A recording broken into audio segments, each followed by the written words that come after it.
Welcome to my channel debit your knowledge. आज हम इस वीडियो में टैक्स स्लैब रेट को समझेंगे और उसका यूज़ कैसे करते हैं इंडिविजुअल की टैक्सेबल इनकम पर। चलिए स्टार्ट करते हैं। सबसे पहले एक बात का ध्यान रखना है कि स्लैब रेट जो है टैक्सेबल इनकम पर अप्लाई होता है। टैक्सेबल इनकम का मतलब वो इनकम जिस पर टैक्स लगता है, और वो कैसे निकाली जाती है, इंडिविजुअल की बता रही हूँ।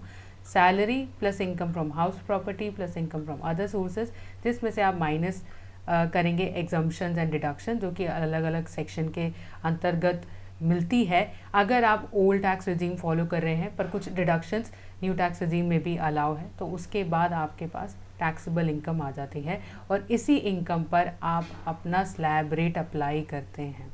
ठीक है, अब हम इसे डायरेक्ट एग्जाम्पल से समझेंगे। समझ लीजिए कि टैक्सेबल इनकम 10,10,000 है एक इंडिविजुअल की, और वो न्यू टैक्स रिजीम फॉलो करता है। तो न्यू टैक्स रिजीम के अकॉर्डिंग स्लैब रेट क्या है, 2.5 लाख तक तो कोई रेट नहीं है, मतलब कोई टैक्स देने की ज़रूरत नहीं है।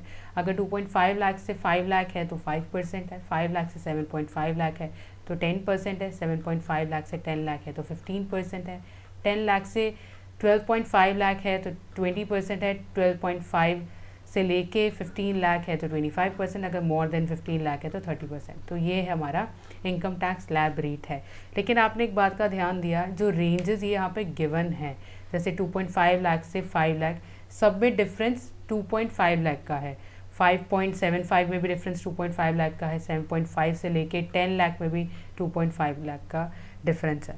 और इस बात का ध्यान रखना है, ये कैलकुलेशन में मदद करेगा। देखते हैं अब कैसे कैलकुलेट किया जाता है। आपकी इनकम कितनी थी, 10,10,000 आपकी टैक्सेबल इनकम थी। अब आपको क्या करना है, इसमें से 2.5 लाख का ग्रुप बनाते जाना है। जैसे मैंने यहाँ पे बनाया 2.5 लाख को मैंने ग्रुप बना दिया और लास्ट में 10,000 लिखा, क्योंकि 10,000 2.5 लाख के ग्रुप में नहीं आ पाएगा।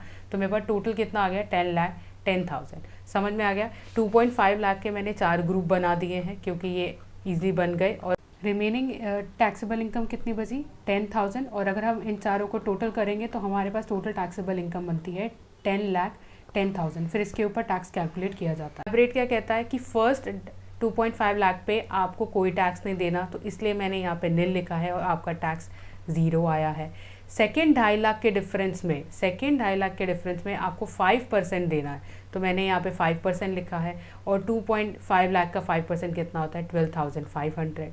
फिर थर्ड 2.5 लाख के डिफरेंस में आपको 10% टैक्स लगाना है, तो मैंने 2,50,000 का 10% निकाला, कितना आया, 25,000 आया। फिर आपके पास फोर्थ 2.5 लाख का जो डिफरेंस है उस पर कितना टैक्स लगता है, 15% लगता है। तो यहाँ पे 2,50,000 पे मैंने 15% निकाला, जो कि 37,500। अब जो आपका रिमेनिंग 10,000 बचा है उस पर कितना परसेंट लगेगा, नेक्स्ट वाला 20% वाला।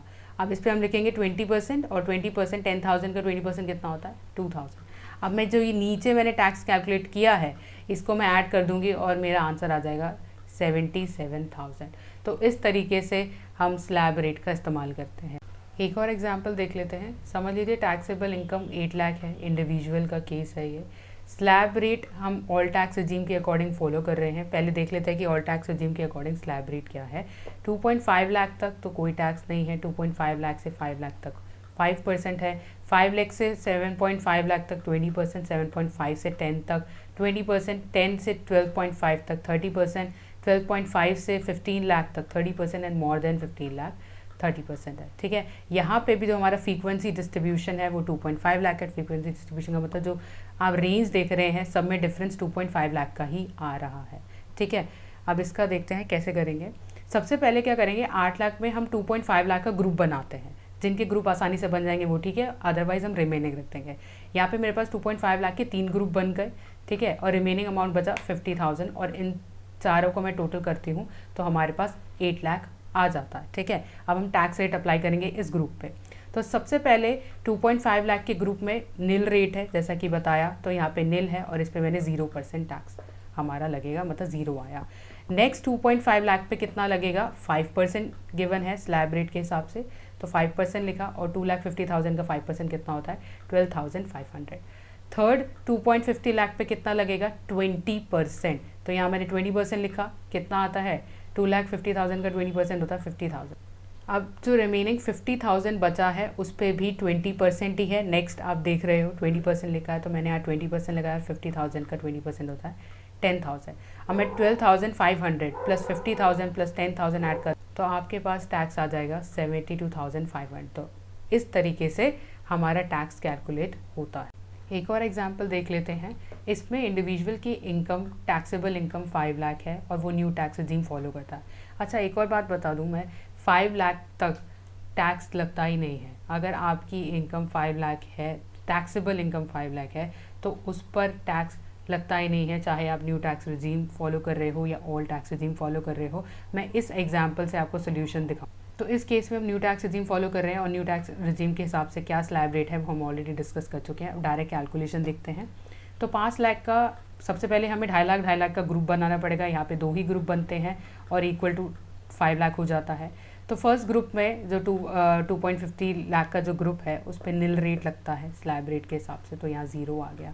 नेक्स्ट 2.50 लाख पर कितना लगता है, 5% लगता है, तो मैंने 5% लगाया, जो कि आता है 2.50 लाख का 5% कितना आता है, 12,500। ठीक है।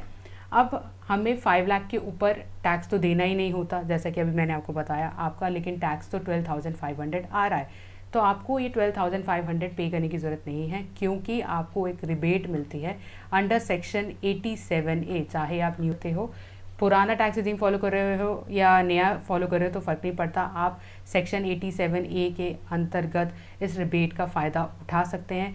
पर कंडीशन ये है कि आपकी मैक्सिमम टैक्सेबल इनकम जो है 5 लाख होनी चाहिए और आप 12,500 तक का ही रिबेट ले सकते हैं। ठीक है। तो हमारे यहाँ पे टोटल टैक्स कितना आया, 12,500 आया। इसमें से माइनस कर दूंगी मैं 12,500, तो कितना आता है, 0 आता है। आपका टैक्स 0 होगा। अब कुछ कंडीशंस हैं जो आपको फॉलो करनी है, पूरी करनी पड़ेगी अगर आपको सेक्शन 87A के अंतर्गत रिबेट लेनी है। पहली कंडीशन ये है कि आपकी टैक्सेबल इनकम 5 लाख से ज़्यादा नहीं होनी चाहिए, मतलब इक्वल टू 5 लाख होनी चाहिए, लेस देन 5 लाख होनी चाहिए। मैक्सिमम रिबेट 12,500 है। सिर्फ रेजिडेंट इंडिविजुअल ही इस सेक्शन का फ़ायदा उठा सकते हैं। सीनियर सिटीज़न भी इस रिबेट का फ़ायदा उठा सकते हैं, पर सुपर सीनियर सिटीज़न इस रिबेट का एडवांटेज नहीं ले सकते। क्यों नहीं ले सकते, क्योंकि उनको 5 लाख तक तो टैक्स देना ही नहीं होता, तो इसलिए उनको इस रिबेट की ज़रूरत ही नहीं है। आई होप आपको मेरी ये वीडियो पसंद आई है। अगर आई है तो लाइक कीजिए, शेयर कीजिए, सब्सक्राइब कीजिए मेरे चैनल डेबिट योर नॉलेज को। Thank you very much, bye bye.